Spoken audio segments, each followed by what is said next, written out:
cherry. I was concerned that I wasn't getting enough nutritional, like good nutrition from regular Diet Coke. So this has a serving of fruit in it, I understand.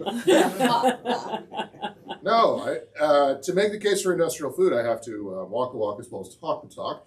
I'm not going to try to argue today that Diet Coke is necessarily an ideal food, although I will confess that I've spent a long time trying to quit Diet Coke, and I really can only reduce it down to just a few a day, and I still run off the stuff. Okay. Many of you undoubtedly know some of my opinions about food, since I see many friendly faces here, and I'm very excited to get a chance to talk to you. This book is the first book that I've written that is intended for a general, non-academic, non-specialist audience. And in embarking on this path with my co-author, Jan, was something that was exciting and something that was, I think, a little bit terrifying, something that was somewhat unknown, and that had both the allure of mystery and maybe a little bit of a feeling of danger associated with it.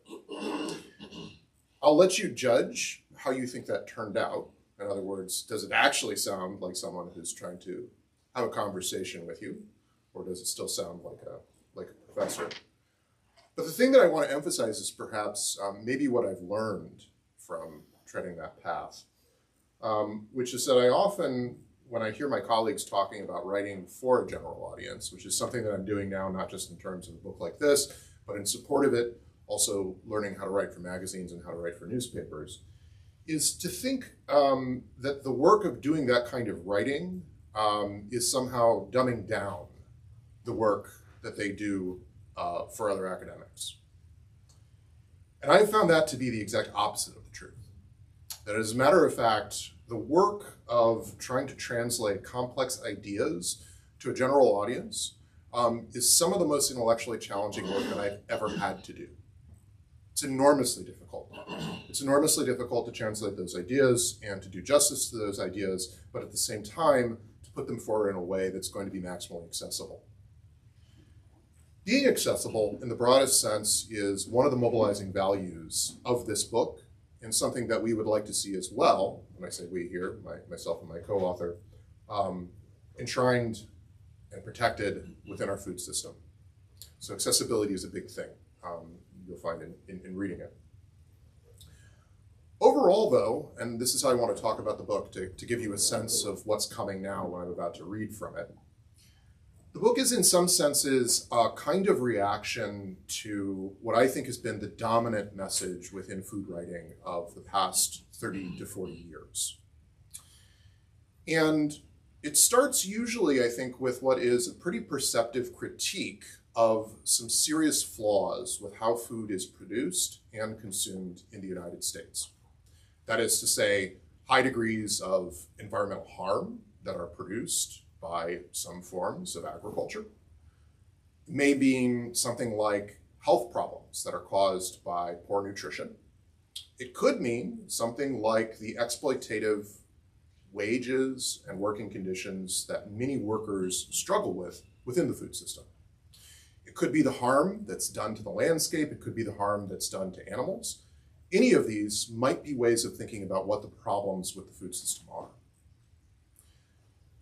The common solution, however, that is posited is unfortunately one that, as pretty as it may look, I don't think works. And that's the problem, because there are real problems. There are real problems that do need to be addressed. What is that common solution? The common solution, which I think has been enshrined in what I would say are kind of like the eating movements of the locavores and the farm to fork, is a call to return to a different mode of agricultural production, in which farmers are pivotal players who carefully husband the land, have good land ethic, and that through creating stronger ties with consumers, we will in some way come to a deeper understanding about food and care a lot more about all the harm that food produces. When I say that I don't think this works, that's a major topic in the book. But one of the things that I want to note first and foremost is that the basic structure of the argument there really comes off as moralism. It frequently works out that what we're describing when we talk about this argument is a kind of moralism about other people's pleasures. So we can go back to that Diet Coke. We all kind of laughed at it. But there's a serious point to be made here.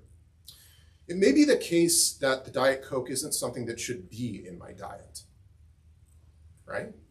Those would be harms that could come from the Diet Coke. And maybe you want to go into the medical literature on aspartame, the sweetener, and maybe we can have a conversation about that. Maybe you want to tell me that Coca-Cola is a voracious and exploitative corporation that treats its workers very, very terribly. These are all potentially very persuasive arguments about my Diet Coke. And they may be true, and they may even persuade me to change my behavior. But the one thing you can't tell me is that I don't enjoy my Diet Coke. So if you tell me that this is trash food, that my pleasures are empty, and they are false consciousness around food, I'm going to tell you that you are confusing the phenomenological category of pleasure for deeper questions about ethics and politics. Let's dig into why that matters. We're going to read a little bit from the first chapter of the book, which is titled The Case for Democratic Hedonism. And it spells out what are the basic sort of philosophies and principles that mobilize myself and my co-author in writing this. And I'm going to contrast it to a person that I expect some of you will have heard of and some of you may have read, but perhaps not all of you. How many of you are familiar with the thinker Wendell Berry? Wow. Okay. Tough crowd. No, that's a lot. That's a lot. I mean, he's a relatively obscure person, as a matter of fact. So this is impressive. I'll define him further, but we'll get there in just a moment. So a good food system should be based on food that tastes good, is available to as many people as possible, and causes as little harm as possible. This simple fact was made abundantly clear to us one chilly March morning in Brooklyn when we feasted on breakfast sandwiches from ATM, Jan's favored deli near where he teaches at the Pratt Institute. The night before, we had scored a reservation at 11 Madison Park, a legendary fine dining restaurant in Manhattan, awarded 3 Michelin stars, that has gone plant-based in 2021, leading to much international debate, publicity, and acclaim. The multi-course meal had its high points, to be sure: a crispy and salty sweet potato tart, and the in-between course mugs of rich umami roasted rice broth stuck with us. And the restaurant's veggie-only menu tugged at our political and environmental affections. We wanted to love our experience. What could be better for 2 professors who write about the many harms of the food system than dining at perhaps the world's most celebrated vegan restaurant? The menu was thoughtful, meticulously curated, Instagram-ready, duly expensive, and in its own way, environmentally and politically righteous. What it wasn't was particularly pleasurable. The dishes were cerebral odes to technique and restraint that sadly just didn't deliver. One memorably catastrophic dish featured a piece of steamed Chinese broccoli entwined in a lonely wan noodle. These listlessly rested in a puddle of murky soy sauce concoction that someone had dusted with shaved truffles. And the one promising item on the plate, the noodle, was so miserly in its portioning that it felt downright hostile. The whole dish was completely overwhelmed by the truffles, which tasted more like an idea of luxury than luxury itself. And most of the meal wasn't that bad, but the dish did illustrate the limits of foodie aesthetics and ideals in stark terms. Theoretically noble and high-minded ideas that work best on paper above practically sensual delights that work on the plate. Asceticism masquerading as minimalism, and appeal rooted in expense and elitism. Rarefied pleasures that, for the most part, aren't all that pleasurable. The service, we should note, was indeed world-class. But the next morning, Jan's stomach roiling from one too many too fancy cocktails, Gabriel's eyes still bleary from sleep, a single bite of ATM's plant-based breakfast sandwich, a greasy delight modeled on the standard issue New York City deli bacon, egg, and cheese sandwich, and the meal from the night before was a distant memory. This was what we'd wanted all along: simple, savory, familiar, filling, affordable, and in its own right, environmentally and politically righteous. Food is one of the most reliable and quotidian sources of pleasure, and as the variety of available foods has multiplied and its cost has plummeted over the past half century, inflationary run-ups here and there notwithstanding, it is also now surely one of the most affordable and common pleasures. And this is a great thing. One of the best things about the modern world, we would argue. What would a politics rooted in delivering abundant, accessible food pleasures entail? And how would it differ from the vision offered by most food writers and thinkers? The foodies get neither the empirics of agriculture nor the concept of pleasure right. To make this case, this chapter closely engages with one of the most significant food writers in the history of American letters and the primary theorist of foodie pleasure. That is the Kentucky farmer, poet, and essayist Wendell Berry, who inspired a revolution in food writing and is a touchstone reference in nearly every major foodie text. So if you've never read or heard of Wendell Berry, you have almost certainly read a book, seen a movie, engaged with a social media post, or eaten a plate of food that was directly or indirectly shaped by his writing. Berry's writings helped to launch both the farm-to-fork culinary movement and the new food writing, the renaissance of journalistic books published since the 1990s that have sought to diagnose the ailments of the contemporary food system and usually dismiss industrial fast food as worthless garbage corrosive to both America's teeth and its soul. That's why if you flip through the pages of books by the journalist Michael Pollan, the food writer and restaurant critic Mark Bittman, the celebrity chef Alice Waters of Berkeley's Chez Panisse restaurant, the activist and founder of the slow movement Carlo Petrini, or nearly any other book written about better food and a better food system, you'll find numerous references, most of them glowing, some of them overwrought, to Berry. High praise, indeed, from the heavyweights of American gastronomic letters. Too bad Berry got it wrong. Step back for a second. What foods give you pleasure? Consider some common food delights, or feel free to make your own list of favorites. A slab of meatloaf glazed in Heinz 57, a Taco Bell bean burrito, no onions, a double scoop of pistachio ice cream, a sliced ripe tomato with a sprinkle of salt and a dash of olive oil, a strawberry Pop-Tart, a salad of crisp lettuce topped with seared tuna, cucumber, and sliced avocado, fried chicken in a biscuit, silken tofu swimming in Laogan Ma chili crisp, a plump peach juicy and sweet, a handful of tart cherries, a Waffle House waffle dripping with syrup. What unites these is that each of them is usually, or in some cases always, a pleasure furnished by the modern conventional industrial food system. Yes, you can find an expensive and local artisanal version here and there, and heck, you may even have sliced a tomato you plucked from your very own vine. Ah, but do you have an olive tree? Did you harvest, mash, and press those olives yourself before you drizzled the oil? No? That's because, unless you live somewhere where all of those items are grown and are always in season, you access food pleasures the same way most other people do. Ingredients are brought to you from all around the country and the world, and you purchase them at a grocery store or restaurant. When you or a restaurant combines these, nearly every dish is a mishmash of ingredients. A few of them local, many of them packaged, canned, preserved, processed, or pre-made. A favorite comfort food, a simple pasta marinara, uses boxed pasta, canned and peeled tomatoes, pressed and bottled olive oil, cheese, and maybe a few leaves of local fresh basil. You may justly rhapsodize about the earthy garden-grown herb, but the satisfaction of that local basil depends on other ingredients, the sturdy, reliable, affordable mass-produced boxed pasta, and canned tomatoes furnished by the industrial food system. Less glamorous, perhaps, but without them, you'd just be eating a handful of leaves. The strength of the industrial food system lies in precisely the many basic pleasures that you take for granted, so much so that you barely notice that they make up the majority of your diet. By contrast, haute cuisine is an arena for the fetishization of food, chefs, and to some extent, eaters. Fine dining is rooted in the premise that products and palates are best when they are rare, rarefied, and refined. Don't believe us? Try arguing with your friends about which of the dishes at Barcelona's Disfrutar, the #1 restaurant in the world in 2024, is the most transcendent. But don't blame us if your friends throw a Miller High Life at you. That's because these kinds of opinions about cuisine require training, commitment, and investment that must be nurtured by masterful chefs conjuring exquisite flavors for the select few. An entire industry of restaurants, culinary schools, and food media exists to reinforce the separation between dining that is fine and dining that is common, with the Michelin star system, by the way, now in North Carolina, the Michelin star system, its seal.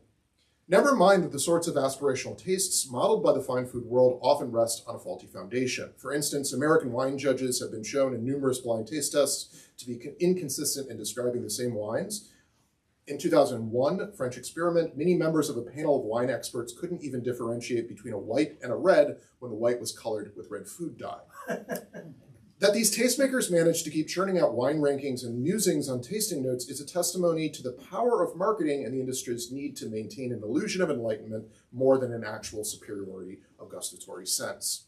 Haute cuisine is a realm of fetishization in another sense as well, focusing only on the food to the exclusion of anything else. It ignores everything from animal suffering to labor abuses, and unsurprisingly, scandals about the mistreatment of workers by megachefs and the faking of ingredients proliferate, such as the infamous case of the Willows Inn on Lummi Island in Washington state, where not only was the local food not local, but wage theft and other abuses were so rampant that the $500 per meal restaurant ended up paying out $600,000 to former employees after a class action lawsuit. But as far as it has no pretensions to being a model for how everyone should eat, fine dining, when it doesn't venture into fraud or labor code violations, is perhaps annoying but mostly fine, a pleasure left to those to whom it appeals and who can afford it. The problem is that much earnest thought about remaking the food system in the American diet tends to, often despite itself, aspire to haute cuisine. One could easily miss the appeal of common food pleasures when reading most contemporary food writing. Crack open one of a dozen of foodie books about making a better food system, and chances are you'll be met with good intentions wrapped in elitist austerity, elitist judgment, or both. Such writings assume that only food grown or prepared the right way, with time-consuming handcrafted care and freshly harvested artisanal ingredients from local farmers, actually tastes better. Here, transparency and ostensibly good politics end up, despite themselves, dovetailing with the snobbery of haute cuisine. This is the fundamental conceit at many of the world's most celebrated farm-to-table restaurants, such as Blue Hill at Stone Farms, located on a small farm up the Hudson from New York City, as well as Copenhagen's legendary Noma, the restaurant of chef René Redzepi that has long been considered among the world's finest. Barber Blue Hill's chef takes hyperlocalism to one extreme by growing most of the food on the farm where the restaurant is actually located. Redzepi goes to the other extreme by prioritizing ingredients foraged from the Scandinavian landscape that he meticulously transforms through Byzantine preservation and fermentation techniques. And it's frankly hard to say if the Epicurean delights at these restaurants live up to all that hype. Both, armored in sterling reputations for their enlightened food sensibilities, are exclusive and forbiddingly expensive. And that there is horseshoe theory for foodies. Local, artisanal, heirloom, and craft have become the cuisine of the global jet set. Farm to fork, slow, and locavore chow is often sold with a self-righteous rhetoric of egalitarian access, communitarian heart, environmental awareness, and a love of humble, simple ingredients prepared with unpretentious care and grown by real farmers. And yet the restaurants that have perfected these cuisines are so pretentious, elaborate, and aestheticized that precious few people can ever afford, or would even want to, eat there with any regularity. These chefs have cultivated a local garden, but it is guarded by a high fence and private security. And the few who can afford those meals may fly thousands of miles from places like Austin and Menlo Park so that they can eat a sweet potato grown on site or a pile of seaweed someone dredged out of the bay. We don't put much stock in the idea of food miles, but it would be interesting to add up the carbon costs of the customer's people miles at these elite hyper-local destinations. Even if we allowed that the politics of this style of cooking were better, and sometimes, but only sometimes it is, this story about flavor and pleasure itself is still suspect. Many contemporary food writers will sneer that the supposed pleasures many people take from a greasy breakfast sandwich or the salty crunch of a Dorito are just cheap and empty thrills, worthless and trivial. Would that pleasure only came from what was righteous. Like a tomato bought from the farmer's market, the path to heaven would be a Sunday stroll. If you've ever tried the organic health food Dorito knockoff sold at Whole Foods, you know it just ain't so. Sorry, Doritos are delicious. We're not saying you should gorge yourself on junk food, or conversely, stop going to your favorite restaurant or artisan bakery. But deriding the conventional food system and the food pleasures it provides out of an elitist and aesthetic scorn, or worse, misguided political righteousness, misses much that is good and must be protected about the food system, even if one wants to change the food system. In fact, especially if one wants to change the food system. And if one wants to understand why the vaunted food revolution of farm to fork has failed to change the food system, it's in part because it tried to dismiss and replace the real and abundant and affordable pleasures that people take from industrial food, rather than trying to make that food better, healthier, more sustainable, and less exploitative. Common food pleasures fortify our lives and human relationships. Feeding others and eating with them is an important way in which we become aware that our personal sensual delights are shared and possible because we live together as social creatures. A coffee with a friend, a slice of pizza and a beer after work, a dinner party meal cooked in anticipation of great conversation or laughter, or even a lunch made from thrown together leftovers so you can make it to your kid's soccer game. Even dining alone on a favorite meal can be joyous. But taking common food pleasures seriously requires that we consider how to expand access to them, how to deepen their meaning, and how to invest ourselves in the pleasures of others, even as they become invested in ours. These common, in both senses, pleasures are behind the idea that drives us in writing this book, democratic hedonism. We borrowed this concept from the Yale professor and political theorist Joe Fischel, who writes in the context of sex that, quote, democratic hedonism is not a facile celebration of more people getting off more of the time, but instead a call to, quote, think more boldly and strategically about democratized access to pleasure and intimacy. And we think that the concept applies just as much to food, and so, with Fischel's blessing, we use it and develop it here on our own terms, as a political project aimed at building a yummier society, one that can accommodate food pleasures as diverse as our society. We stand by pleasure as a policy and political orientation. That's what makes us hedonists. But we believe individual pleasure should be seasoned with an egalitarian ethos that mutually invests us all in each other's pleasure. Simply put, hedonism needs democracy to avoid the pitfalls of selfishness, narcissism, and snobbery. Democratic hedonism affirms pleasure as one of the things that fills life with joy and makes it worth living. We cherish pleasure and believe a politics without it will be unattractive, drab, listless, and doomed to failure. But the point of democratic hedonism is not to ignore the harms that may accompany pleasure. It is to figure out how to reduce the harms and maximize the pleasures for as many people as possible. Now, on the surface, Wendell Berry was also ardently committed to the pleasure of eating. In fact, his most famous and oft-quoted essay is titled just that, The Pleasures of Eating. But it's really more of a list of chores. The gist of it is that most people are what Berry terms industrial eaters. They eat mindlessly, without reflection, knowledge, or responsibility, and they want to eat without working very hard to feed themselves. When honest work is replaced by convenience and labor-saving technology, Berry says, you will eat whatever the industrial food system provides, even when it provides you with garbage. These industrial eaters are victims of their own sloth and ignorance and of corporate agribusiness. Quote, the ideal industrial food consumer would be strapped to a table with a tube running from the food factory directly into his or her stomach. Kinky. Berry juxtaposes the emptiness of this industrial eating with what he calls extensive pleasure. And it's here that we get a real peek at where Berry thinks the worthy pleasure of food resides. Not in the experience of eating, but in work. Extensive pleasure is not wedded to the sensual, tactile, or gustatory, what Berry terms the pleasure of the mere gourmet, but emerges from one's, quote, accurate consciousness of the lives in the world from which the food comes. So consider Berry's program for the industrial eater, and how they can obtain extensive pleasure, which he dubiously asserts is, quote, fully available to the urban consumer who will make the necessary effort. So, want pleasure? Get to work. 1, participate in food production to the extent that you can. 2, prepare your own food. 3, learn the origins of the food you buy and buy the food that is produced closest to your home. 4, whenever possible, deal directly with a local farmer, gardener, or orchardist. 5, learn in self-defense as much as you can of the economy and technology of industrial food production. 6, learn what is involved in the best farming and gardening. 7, learn as much as you can by direct observation and experience, if possible, of the life histories of the food species. It's a lot of chores, all right? These may sound good in principle, but what would they mean in practice? You could go all the way and follow Berry's example. After all, there's nothing more local than homegrown. Berry inherited his farm, but you'll need to purchase a few acres before you can grab a hoe and start tilling.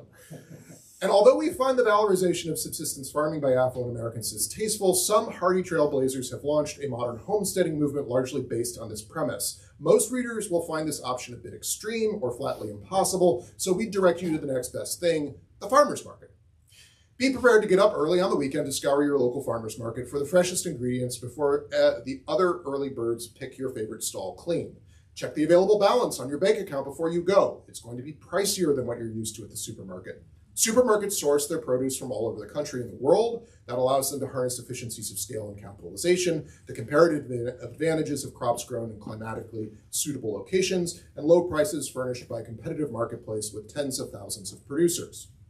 The produce at farmers markets, by contrast, is drawn from a local area, usually defined as driving distance to the market, where farmers likely operate, on average, much smaller, less capitalized farms and grow crops that may or may not be suited to the climate.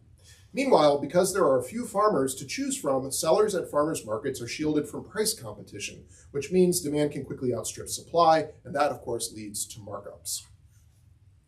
But presuming you've got the cash and you're, I'm afraid, still not ready for the farmers market, first, it's time to hit the books. You'll need to know about crops, livestock, soil, climate, machinery, pesticides, herbicides, fertilizers, and a host of other complex topics, and that's just the big picture. The specifics of how farming works in your area matter even more, as do the identities of the actual farmers you'll be interacting with. Beyond what crops and how they grow them, you'll need to know how they treat their workers and animals, and you'll need to discover what it means to be an organic farmer, something defined by regulations and law, versus a regenerative farmer, a popular term with no agreed upon common meaning. All these issues will prompt other, more complicated questions that will require serious thought and research to resolve, such as just how local is a farm that purchases its inputs, seeds, fertilizers, tractors, etc., in a competitive global marketplace. Once you've located a suitable local farmer, your research doesn't end in your quest to prepare your own food. What does it mean, for instance, to avoid eating anything, quote, your great-grandmother wouldn't recognize as food, end quote, as Berry adherent Michael Pollan advised? What exactly did your great-grandmother eat? Do you have to cook it in the way she did too? Did she have a gas range or a wood-fired stove? How do you even cook turnips to be tasty? Is it okay to purchase the rabbit already dressed, or do you need to skin it and gut it? Is it still okay to use Himalayan pink salt? What about store-bought pasta? Or do you have to make your own? How long will it take to prepare? Can you squeeze it in between work, your kids' dinner time, and the evening glass of wine? Is it local? Paired with a book about fixing the food system from Boring Academics. Will your children even eat it? Should you spank them with a wooden spoon like Granny would have if they don't? Or maybe you should have your kids working in the fields to harvest the wheat for that pasta if you want the full old-timey effect. The questions do add up. Answering them could take some serious sleuthing and careful contemplation. We're skeptical that an explosion of thoughtful choice-making about every aspect of eating will make most people happier. A spiraling menu of consumer options when it comes to food, often burdened with serious moral and political significance, sets up more and more opportunities for people to regret what they have chosen. Information overload transforms the omnivore's dilemma, as Pollan defined the problem of deciding what you should eat, into a labyrinth of stressful, high-stakes questions that rarely have simple, clear-cut answers. For example, no amount of consumer self-education can resolve whether, when the two conflict, you should prioritize farms that use sustainable methods above those that pay their workers fairly. Interpretive problems like these don't resolve to decisive yes and no answers, but they lead to more questions, many of which are valuative, abstract, and irresolvable. So like Berry, you may be tempted to dismiss as lazy and reckless the people buying Costco rotisserie chickens and ordering Americanized pad thai from Uber Eats. But Berry's attitude is snobbish and self-defeating. Even if we agreed that people should spend more time conscientiously shopping and laboriously cooking in ways Berry would endorse, there will be no grand food systems transformation if people simply can't and won't do what they ought.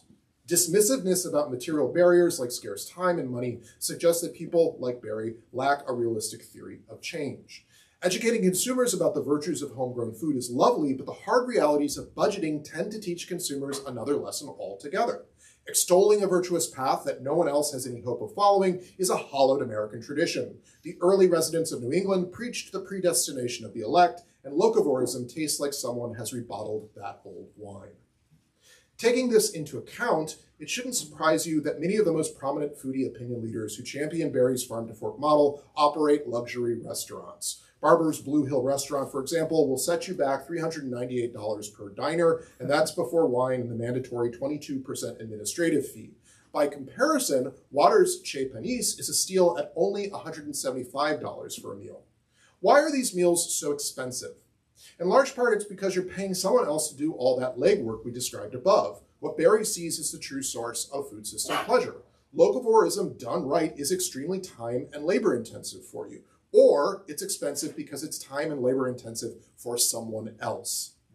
That's why, to the extent that the foodie movement has accomplished much of anything, it has mostly shaped the food aesthetics of high-end consumers, the menus of expensive restaurants that cater to them, the products and advertisements of the upmarket supermarkets and brands that sell to them, and the content of the food pages of newspapers and magazines. Meanwhile, whether people will in fact experience more pleasure from completing Barry's list of chores is an empirical matter. As college professors who teach classes about food, we find that students' experiences vary in whether they enjoy learning about where their food comes from and whether learning about it alters what they like to eat. Now, we firmly believe that people should learn more about the food system or we wouldn't be writing this book, but Barry is confusing two things we prefer to keep distinct: pleasure and accountability. One is phenomenological, a question primarily answerable by those who experience it, and the other is a relational question of ethics and politics. Whether you enjoy eating veal, maybe, is a different question from whether you should eat veal. No. But when Barry is stripped of his high-minded platitudes, his chief anxiety is about ignorance, and his vision of pleasure is rooted in the satisfactions of work and knowledge, not the satiety of food. You might be looking for lunch, but Barry is hunting for meaning. Quote, "The thought of the good pasture and of the calf contentedly grazing flavors the steak." Does it? If you took pleasure from the veal's savory juices and crispy rendered fat, or for that matter, from the salty crunch of a Dorito, you are, according to Barry, suffering from food false consciousness, and your pleasure is degenerate and shameful, a, quote, degraded, poor, and paltry thing. Whether you think that veal or a Dorito is good is a separate issue from whether the sensual experience of eating it gives you pleasure. What is odd to us is the tendency on full display in Barry to try to invalidate and disavow pleasures that motivate eaters' behavior. Barry's approach to all this reminds Gabriel of a certain family member who, when Gabriel came out as gay, told him he just hadn't met the right girl yet. It was an empirical denial of Gabriel's pleasures and desires, masking what was a moralistic judgment of them. Now enjoy the whole quotation from Barry that we gave you only a small taste of before, and the version most food writers don't cite or quote. Like industrial sex, industrial eating has become a degraded, poor, and paltry thing. What exactly is industrial sex, we wonder? It is left undefined in the text. In that line, as elsewhere, industrial for Barry and his followers is mostly a moral, not an empirical or analytic category. The key trait of both industrial sex and industrial food is that they are the sex and the food that Barry doesn't like and doesn't desire. That all makes for great sermons, but it hasn't in fact spawned a mass movement to materially transform the food system, and it's not hard to see why.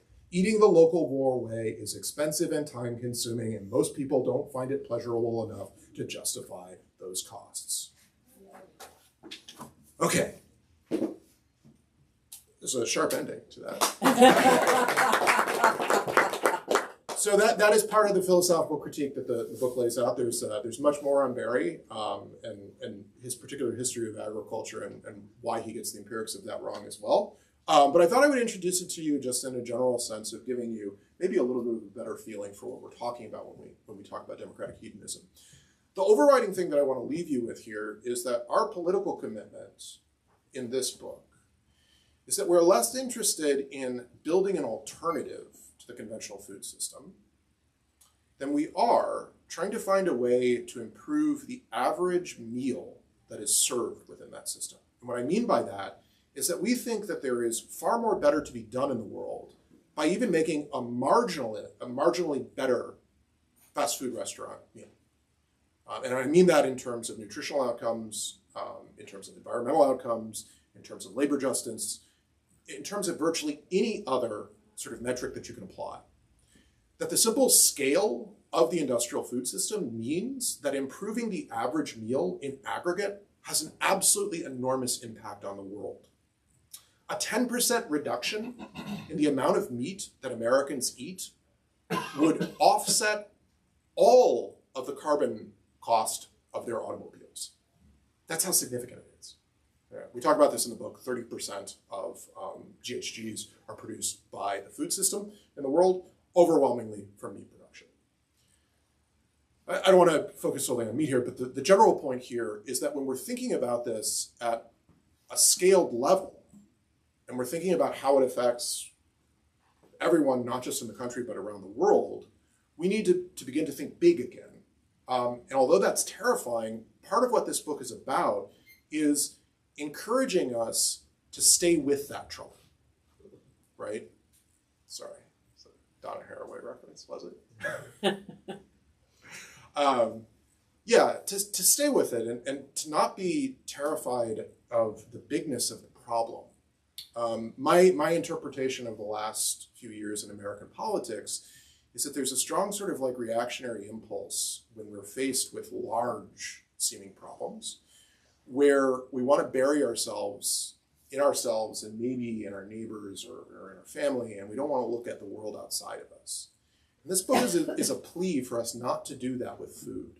We need to stay committed to these problems because it's too important for the future of the world and for so many people. So I'm going to stop talking now, and I'm going to leave it open to questions because I know, Sandra, I certainly has a good question for me. I know it. I just got that look on her. It's just like. No, I just wanted to know how do you define industrial? That's a great question. And you're there with this funny bag. Buy local? That just says local all over. I'm good. I'm fully on board with local books, I have to say. I love my books. No, but it was very challenging. The publicist at the press is like, you got to get people to leave Amazon reviews. And I'm like, I don't know anybody who buys books from Amazon. How am I supposed to get that done? I'm like, can you buy my book off of Amazon and leave a review? Oh, no, I'm not going to do that. It's terrible.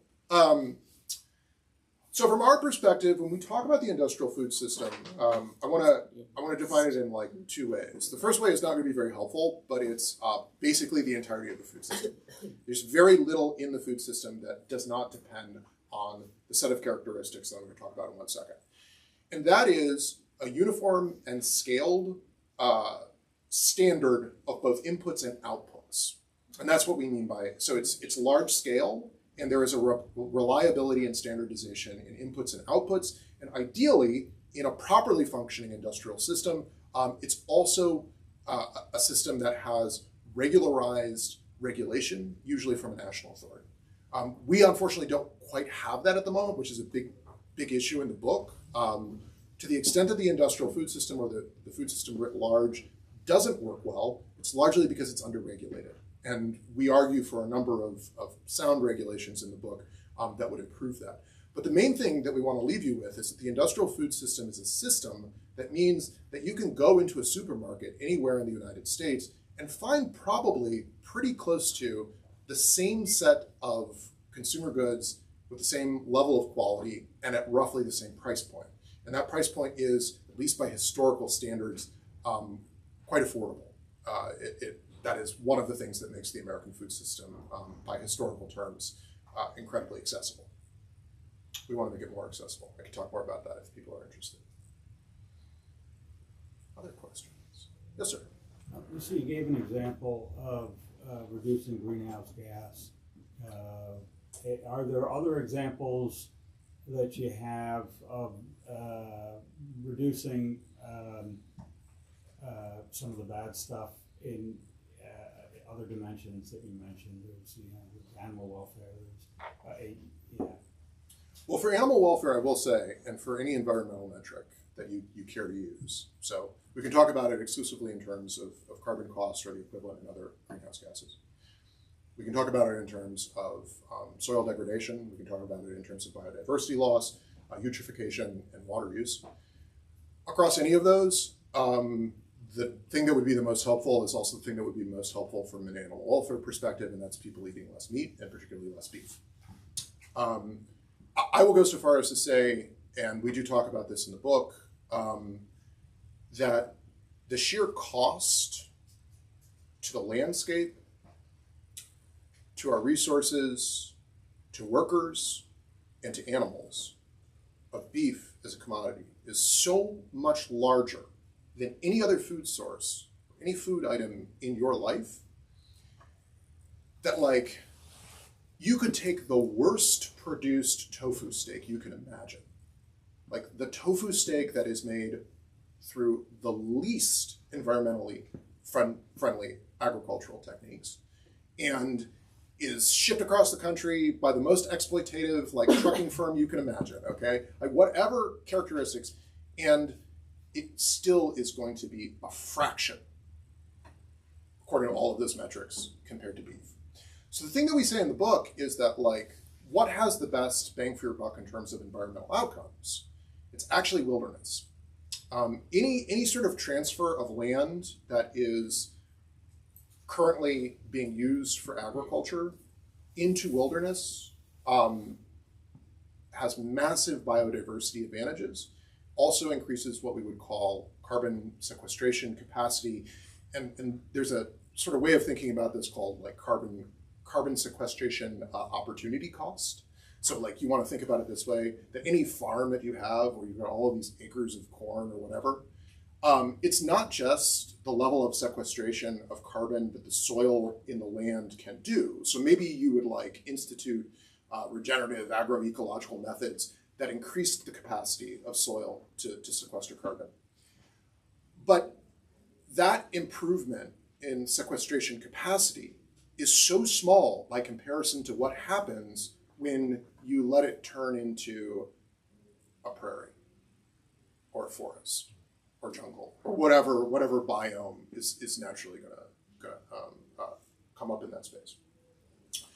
To talk about the other issues that you mentioned, so food access is a big one. In the book, we make a strong distinction, and it's a very important distinction between availability and access. Okay, we tend to conflate these two concepts when we talk about food security. We want everyone to be food secure, right? What's the difference between availability and access? Availability is a term that describes demand side. So it's basically whether or not enough food is produced to meet the demand for that food, whether or not there's an adequate supply of food, right? Access is whether or not the people who want the food can get it. And so what do we think is the number one problem for access? What is the number one like reason why someone wouldn't be able to get the food that they want to buy? Transportation. Poverty. Money. Money. Before transportation, poverty. It's money. That is the major driver. It's something that accounts for about 90%. 90% of it is due to actual like insufficient income to be able to purchase it. It turns out that we have really effective programs that already exist now for dealing with that lack of income. One, SNAP. Used to be called food stamps. It's getting worse all the time, unfortunately, right? And it's being defunded all the time. Yeah. It needs to be better funded. Its current like benefits are tied to inflation, but and not just tied to inflation, but also to cost of living in the particular location where the person lives. So if you live in New York City, which is a very expensive place to live, you get more in terms of SNAP benefits. But inclusion in the SNAP program as the income cutoff is not chained to that, right? So there's a bunch of people who ought to be included in the program, millions of people who really are realistically food insecure but can't be included because we haven't made that change. So we need to fund it better, and we need to alter that as a basic sort of policy mechanism. And we need to fund it a lot better. Like I'm like, you almost couldn't spend too much money on this program. The other program that does that extraordinarily effectively, universal school lunches. And I want to note, not just public school lunches, universal school lunches. Why universal? Number one of the biggest barriers to kids actually like taking free lunches if they qualify is the strong social stigma that attaches to it. And we have great studies on this. So kids understand that it has a real impact on their social lives, how they're perceived by their peers, how they're perceived by teachers. And the stigma of poverty is so intense that they would rather go hungry than get the meal that they need and the nutrition that they need, all right? Universal school lunches are a really effective way around that because the benefit no longer is chained to specifically impoverished people. We have fantastic evidence that in places where universal school lunches are in effect, that meal is usually the healthiest meal that the child will have in a day. Okay? And there are very specific reasons why that's the case, but it is not the case that school lunches tend to be less nutritious than most meals. In fact, the opposite is true. Now, maybe that's a statement about the low quality of like the American diet writ large. That's something we also talk about in the book. But from a simple perspective of policy, those lunches are direly needed, and by and large, they are the most nutritious meal that the person is likely to get in the course of the day. The last thing that I'll say about it is that when we talk about access as a serious problem, it's a budgeting problem, and it's usually a household budgeting problem. And so many of the most effective policies for dealing with it are not actually going to look like food policies. And what I mean by that is that if you can provide people with rent relief and more affordable housing, it has a spillover effect on them being able to free up money that can be spent on food. So a last push for universal school lunches, and why people really have to argue for this anywhere and everywhere that you can, is that they also very effectively drive down the cost of food for everyone in the community. And we also have fantastic empirical data for this. Why is that? Because if you spend more money, if you don't have to spend as much money on feeding your child because they're being fed at school, you spend less money at the grocery store. The grocery store has to compete by dropping prices. And so I think that the statistic, we quoted in the book, and I could be totally off here, but was that the introduction of universal school lunches caused something like a 3 to 4% drop in food prices overall across the entire community. So it's like a significant amount.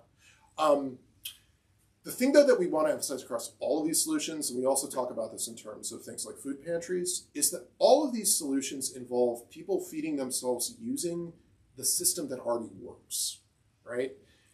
School lunches that are mandated to use really boutique food suppliers tend to cause, again, budgeting problems. It's more expensive.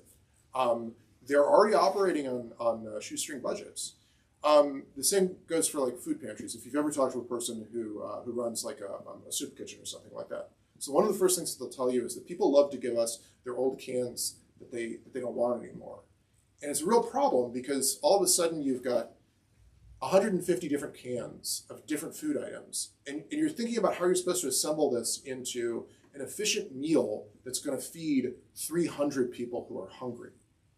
And so realistically, what would be helpful would be for the person who, rather than brings in 20 different cans of 20 different food items, is writes a check and gives them cash so that they can go and buy 20 cans of tomato sauce so they can make a marinara dinner rather than trying to paste together all of these different foods.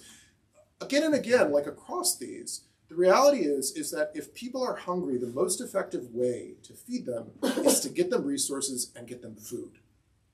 And it's going to be food that's provided by the supermarket where they already shop, and that's likely to be a Food Lion. It's not likely to be a boutique specialty place that's got farm to fork. And that's just kind of the reality of the situation. We have to be able to engage the industrial food system if we really want to feed people.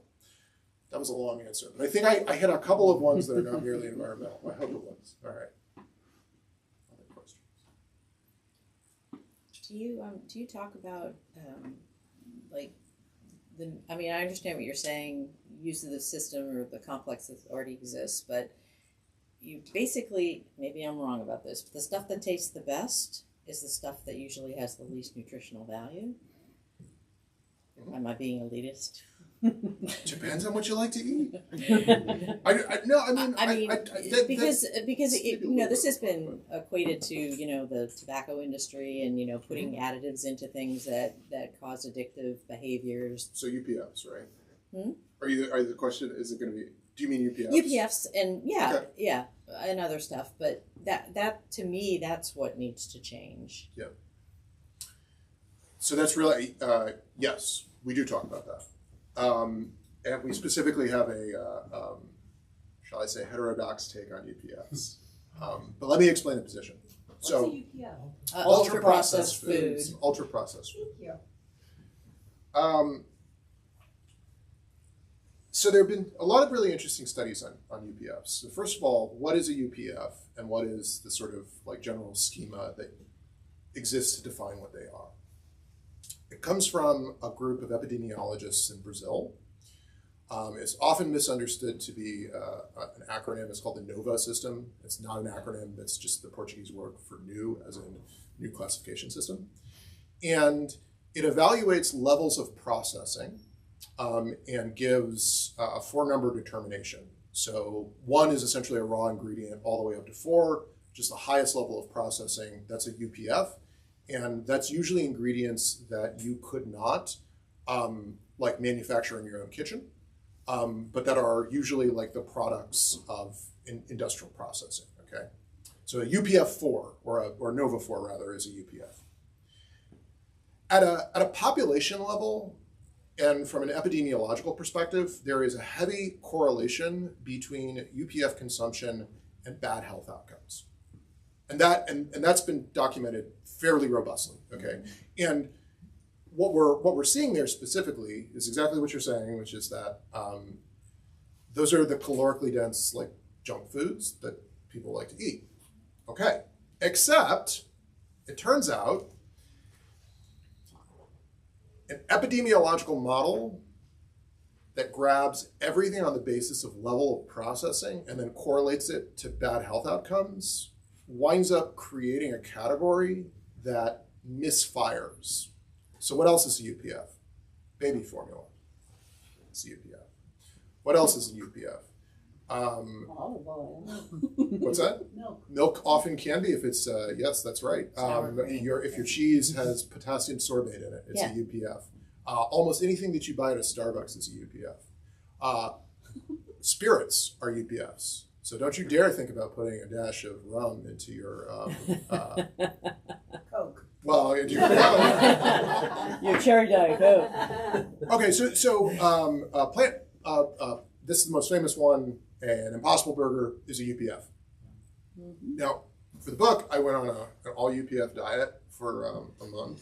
We're actually making fun of that whole writerly conceit of, like, you do the diet you're trying to describe, because it's an N of 1, right? It's a sample size of 1. It has absolutely no empirical value whatsoever. But it was like a fun thing. So what I did was I ate Huel, which is this nutritionally complete ultra processed food product. What is it? Huel, Spell. human fuel, HUEL. And it's made so that each serving is calorically and nutritionally identical, even though Did you get it at Whole Foods? I don't think they have Huel at Whole Foods. So I did it for a month. Their products are almost all made from pea isolate. So it's legumes. It's processed legumes. There's nothing unhealthy about it at all. I actually lost a little bit of weight because that kind of like rationed, or not rationed, but like that highly systematic calorie control is one of the most effective ways to keep off weight if you can stick to the diet. But it just happens to be that it's peas turned into all sorts of things. So pea macaroni and cheese, pea chicken and dumplings, pea this, pea that. No. Like, once is fine, but trust me, when you're like, this strawberry shortcake shake, like, sounds like such like a promising thing, but I can't get it out of my head that I'm actually drinking a pea shake. And then that's not so good. Then you're like, no, thank you, I don't want it. But I had to do it for a month. There are a lot of foods that are UPFs that are perfectly nutritious. What follow-up research has shown is that the UPFs that are nutritionally vacuous have two major characteristics. One is caloric density, so they're highly caloric given the amount of food that is. And two, they're what's called hyperpalatable. Hyperpalatability is the use of processing techniques that make eating the food more addictive, essentially. It's softer, so you eat it really fast, or it's crunchy and crispy, so that the mouthfeel of it is more pleasant. And when you combine hyperpalatability with caloric density, often caloric density, which is also accompanied by like nutritional poverty in other characteristics. So it's just calories and it doesn't have like other micro or macronutrients that you might need. Those are the food things that are really, really bad to have in the diet. And they're bad because they shortcut the satiety instinct. so that we wind up eating way more of it than we should. We do have policy solutions for that. I'll be honest, this is probably one of the places where we're most guarded and most skeptical about what policy can accomplish. I'll talk about one thing here in a second, but the main policy we talk about is what's called a value-added tax. And the way that you would structure it, a value-added tax is a tax that is applied to each level in a chain of production. So the more like steps in production that are entailed, the more taxation. So if you're processing something a lot, you tax it, so it's more processing. Then what you would do is you would offer exemptions within the value-added tax system when the processing technique doesn't do anything bad. So if it's like if it's potassium sorbate and it helps like the shelf life of dairy, like you get it, that's tax exempt. It's like, no, you don't, there's no problem with potassium sorbate. It has no negative health effects. It's good for dairy products.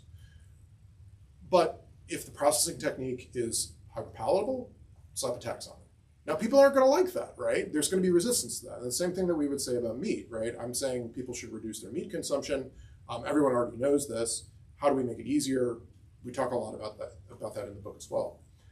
But the final thing that I'll say about this is that probably the most effective technique to like reducing the health problems associated with bad diet relate to GLP-1 excess.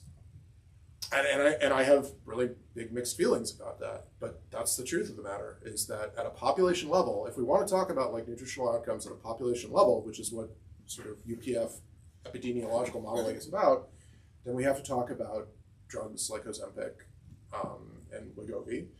And the question is who's getting them? Who has access to them? How are they being prescribed? Are they being prescribed correctly? I think it's fairly clear that they're safe. I think that the data I think the jury's suggests still out on that. well, we have data going back for like 20 years, and the negative health effects associated with morbid obesity or unmanaged diabetes are pretty bad. So if they haven't, if the negative effects of Ozempic haven't popped up now, what could they be that would outweigh like that? That would be As a morbidly obese person, I'm curious how you reconcile the argument for democratic hedonism with access to GLP-1s, which decrease pleasure. I don't. It's one of the reasons why I have a lot of ambivalence about it. But I would say this. I mean, the argument in the book is not that like what I find pleasurable is what we're going to produce more of. It's about empowering people to pursue what they define as pleasurable. And so, I mean, that's not my honest answer here, is that like when we think about access and when we think about it in terms of food, but equally to when we think about it in terms of healthcare, if people want access to GLP-1s to like better manage dietary outcomes, then I think there's a strong moral case to be made for making sure that they have that access, or doing what we can to make sure that they have that access, I suppose. I don't know that we can ensure it. There is a deeper problem though, and that is just that like, you know, people ultimately are going to have to take like some of the ownership of these issues, and we're not in a position where we can argue that people don't have any freedom or any sort of navigation when it comes to their diets. And I would like to say that we should regulate more strenuously corporations that produce things like hyper-palatable snacks, and I think there are good ways to do that. At the same time, I think there's a real moral panic around food right now, and I don't think that the UPF term in particular is a very good approximation of how we want to guide policy. I think it leads to a lot of really non-scientific kind of like takes, and we can talk about the Maha movement if people care, but that would be after. We're short on time here. We have time maybe for one more question. Yes, Sandra.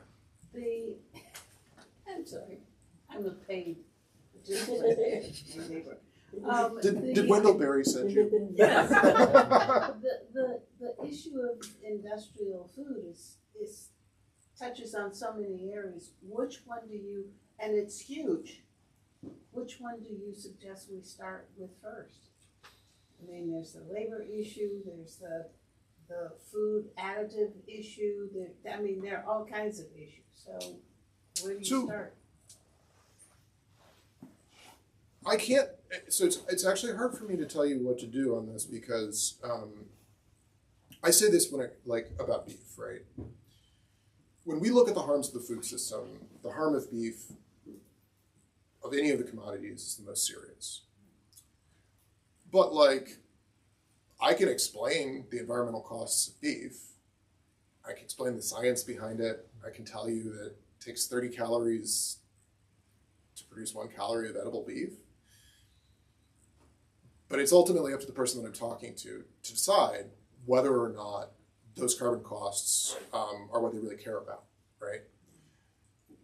That's part of the democratic process as well, right? Is making the argument and saying something to the effect of these environmental costs may not be evident to you on a daily basis, but in sum and in aggregate, they really take their toll on society, which is why we ought to step in and internalize the costs that are currently externalized. But I would add to this, of course, that because of the moral panic that I talked about, beef is a really, really hot button issue. And so we're not going to see that happen. We're not going to see a carbon tax on beef. That's not going to happen. Not in the future. Yeah. So in your daily life, any and all of us can eat less beef if we want to, but we have to want to, and I can't make you want to. I can tell you what the costs are, but you got to make the decision to prioritize it. Now, in terms of policies and politics, I will tell you, I'm proud to say that Durham has universal school lunches thanks to really good political organizing and really dogged political action. And our political leaders in Durham are not always great. I'm not starry-eyed about this, but they did good on this. This is a really good thing. This is one of the best things to come out of our local politics in a while. And so that gives me a lot of serious optimism. And what I would like to see is in people who live in communities that don't have universal school lunches to really make that the focal point. I think that's a really good starting point in terms of policies. It's a great way to make an impact on food access, and it's particularly a great way to make impact on food access for the most vulnerable people in society, who, by the way, are most harmed by food insecurity because it causes developmental problems and because it causes problems within school that then later cause difficulties being employable. The way that it sort of rolls downhill is much more serious for kids than it is for adults. Food access and food insecurity is bad for anybody. It's particularly bad for children. I don't know if that'll be satisfying because it's very small bore, but part of my sense here is that the sort of global critique of the farm to fork locavore thing, it was small and local in one sense, except it was small and local about your buying habits rather than making real institutional changes around laws in the community where you lived. And so that is honestly kind of this really what I think about it is that this is not a good fit for Durham because we have the institutions in place to do universal school lunch. But in places that don't have it, that's a great place to start. And you can make a difference. And it's a really good thing. It's a really good thing. The title of the chapter is Lunch Lady Politics. So that's where we're coming from. Please, any questions you might have afterwards and any books that were left unsigned, I will be happy to sign more of them. Thank you all so much for coming and for listening to me talk. It means the world to me. Thank you.